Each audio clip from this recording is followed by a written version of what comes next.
Unfortunately, slavery and Africa go together very well throughout history. Throughout most of history, most of the slaves that went throughout the world in every continent came from Africa. The first slave trade pretty much started by the Arab Muslims after the 7th century. And it wasn't like they went to these countries and stole their people.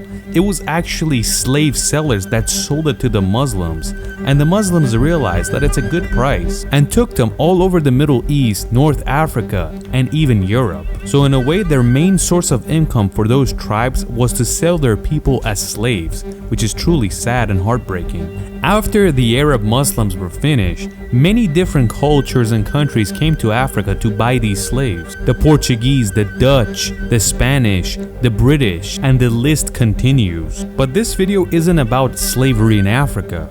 It's about slavery in Libya, the main port of slavery throughout history.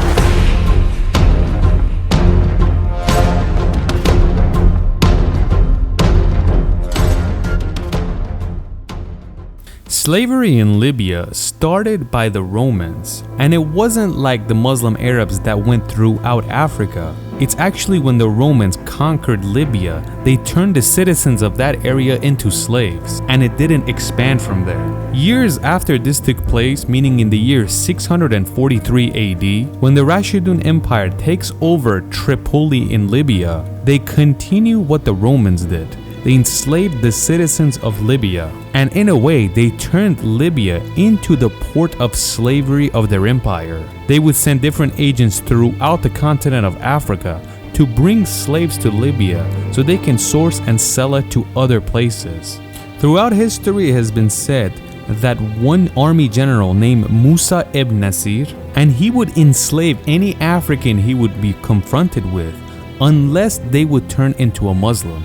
And they believe the reason northern part of Africa is mainly Muslim is because of this. If you ever seen the Muslim map, you'll know from northern Africa, the Muslims actually entered Spain and went to the border of modern-day France. So for many centuries, the people of Spain were Muslims. And this was the first time that African slaves were being imported from Western Europe. Ethiopia was another port of slavery at this time, so many of the slaves would be purchased through Ethiopia, sent to Libya, and they would get scattered throughout Eurasia. It is truly unbelievable what we're saying because we're talking about humans being sold and auctioned off. The slavery in this area continues centuries on end. And in the 16th century, another powerful empire takes over northern Africa, including Libya, the Ottomans. When the Ottomans came to Libya, they realized that this is a good form of business, and it's a good way to bring African slaves wherever they need it. So they didn't stop the slavery in Libya. The market stays in the control of the Ottomans for centuries on end, and when you get later into the 19th century, it keeps switching hands between the Italians and the Ottomans. But both of these guys keep the slavery alive in Libya. When we get to the year 1911, an Egyptian traveler by the name of Ahmad Hassanin Basha enters Libya to see what's going on there. He writes that even though slavery has been banned in Libya for more than 50 years, but in the streets of Tripoli, you can very easily buy any type of slave you want. He also continues and says you can buy young girls in this city for about $5 and sell them in Egypt for more than $40, which is one of the main reasons that slavery in this market is very active,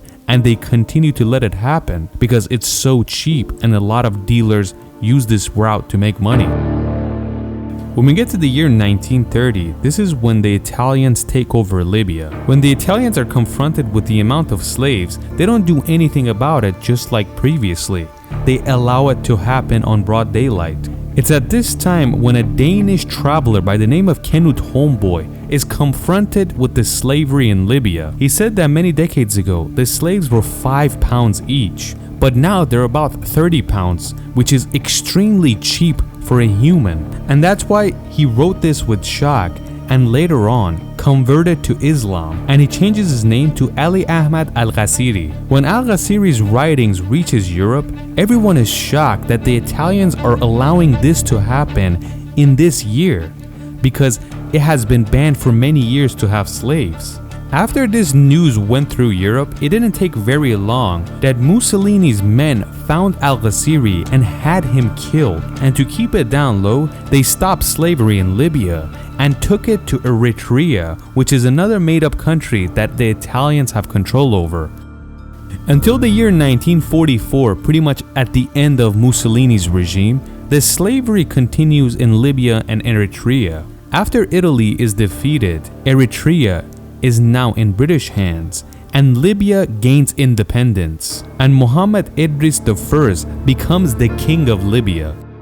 Even though Libya was an independent country and it had a government now, slavery still continued under Idris I's regime. 20 years later, on the 1st of September 1969, a young officer takes power through a coup and becomes the leader of Libya. Everybody knows Muammar Gaddafi. One of the first things he did, he made the country much more organized.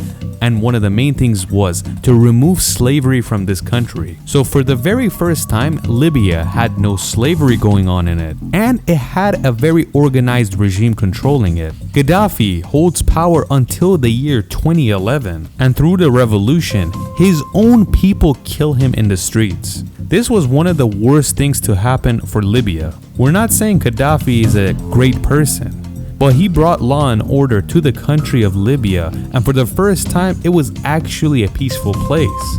But after his regime fell, everything went down the drain. Civil war begins and all types of people fight against each other, and once again we're back to square one.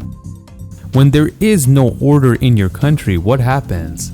A lot of thugs and gangsters take over and do any terrible thing you can think of to make money. And what was the country of Libya known for throughout history? Slavery.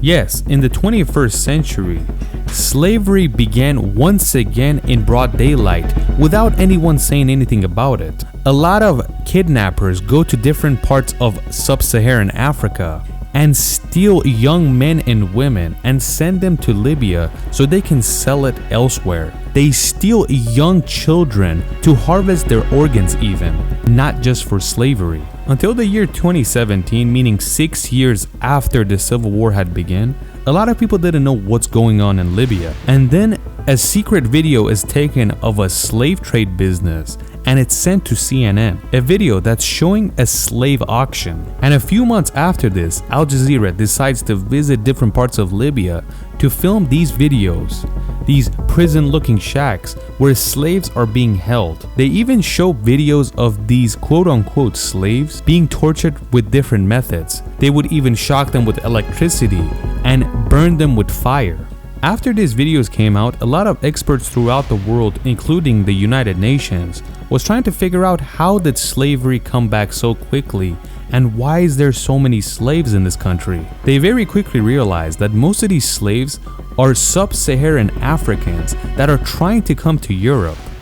Sub-Saharan Africans have a few routes to get to Europe, but one of the easiest ones for them was to go through Libya. You might ask, why don't they go through Egypt, Tunisia, or Algeria? You have to know that those countries are somewhat stable and you can't just walk through them with ease. But since Libya is unstable, the chances of you getting caught is much lower since there is no government. But the problem is, there are kidnappers in this country that will very easily kidnap any African they see and enslave them and sell them on the market. Nowadays, every politician knows what's happening in Libya, but they don't do anything about it. Like Emmanuel Macron, the president of France, announced that this is unacceptable, and that's all he said. I guess he doesn't accept something like this. But other politicians haven't said a word. It has been more than 7 years since this news has came out, but nothing has been done. Maybe they don't want to stop it because they don't want more Africans entering Europe, but this is one of the most messed up ways they could do this. Another sad thing is that the plentiful oil that Libya has is very easily being harvested and sent to different places. So everywhere in this country is unstable except the oil refineries. It's interesting to know that in Nigeria there's a whole lot of propaganda that tells the people if you escape Nigeria to go to Europe, you have to pass through Libya. and the chances of you staying alive and not being enslaved is very low. And another Nigerian politician by the name of Feni Coyote has tweeted, "If you want to go to Europe through Libya, be sure that you will be kidnapped and you'll either be enslaved or have your organs harvested." Slavery in Libya started more than 2,000 years ago, and for a very short period of time under Muammar Gaddafi, it stopped. But unfortunately, it began once again. What do you guys think?